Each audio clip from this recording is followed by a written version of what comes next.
नमस्कार, आप देख रहे हैं इनसाइड पब्लिक न्यूज और मैं हूं आपके साथ प्रफुल्ल। मोदी कैबिनेट में किसका कटेगा पत्ता, कौन बनेगा नया मंत्री?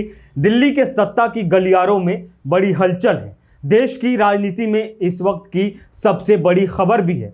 प्रधानमंत्री नरेंद्र मोदी की कैबिनेट में बड़े फेरबदल की चर्चा तेज हो गई है। सूत्रों का दावा है कि जुलाई महीने में कभी भी मंत्रिमंडल का विस्तार और फेरबदल हो सकता है। सवाल यह है कि किन मंत्रियों की छुट्टी होगी और किन नए चेहरों को मौका मिलेगा मंत्री बनने का।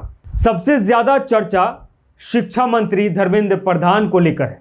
नीट परीक्षा और उससे जुड़े विवादों के बाद उनके भविष्य पर सवाल उठ रहे हैं। हालांकि सरकार की ओर से अभी तक कोई आधिकारिक संकेत नहीं दिया गया है कि धर्मेंद्र प्रधान को हटाया जाएगा या कोई दूसरा मंत्रालय दे दिया जाएगा। वहीं पंकज चौधरी और हर्ष मल्होत्रा को भाजपा ने उत्तर प्रदेश और दिल्ली की संगठनात्मक जिम्मेदारी भी दी है। अगर भाजपा अपने एक व्यक्ति एक पद के सिद्धांत पर कायम रहती है तो दोनों को मंत्री पद छोड़ना पड़ सकता है, क्योंकि मौजूदा दोनों मंत्री हैं। उधर जॉर्ज कुरियन और रवनीत सिंह बिट्टू का मामला भी चर्चा में है। राज्यसभा चुनाव में दोनों को दोबारा उम्मीदवार नहीं बनाया गया। कुरियन पहले ही इस्तीफा दे चुके हैं, जबकि बिट्टू अब भी मंत्री हैं। ऐसे में उनका भविष्य भी सवालों के घेरे में है कि वो मंत्री पद पर बने रहेंगे या उनकी भी छुट्टी हो जाएगी।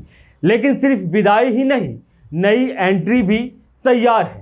राजनीतिक संकेत बताते हैं कि उत्तर प्रदेश, उत्तराखंड और पंजाब से नए चेहरों को कैबिनेट में जगह मिल सकती है, क्योंकि अगले साल इन राज्यों में विधानसभा का चुनाव होना है और चुनावी समीकरण भी साधना है। इसके अलावा पश्चिम बंगाल में भाजपा के बेहतर प्रदर्शन के बाद वहां से भी कुछ सांसदों को केंद्रीय मंत्री परिषद में शामिल किए जाने की चर्चा है। माना जा रहा है कि चुनावी रणनीति को ध्यान में रखते हुए क्षेत्रीय और सामाजिक संतुलन साधने की कोशिश की जाएगी। हालांकि अभी तक सरकार या भाजपा की ओर से किसी नाम की आधिकारिक पुष्टि नहीं हुई है, इसलिए फिलहाल यह सब राजनीतिक चर्चाओं और मीडिया रिपोर्ट्स के आधार पर अटकलें तेज है। यह भी कहा जा रहा है कि मोदी कैबिनेट में शायद राघव चड्ढा को भी जगह मिल जाए।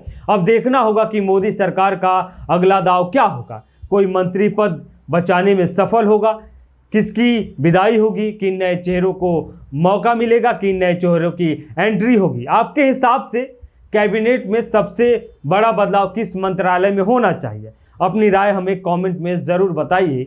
आप किसको मंत्री बनते देखना चाहते हैं?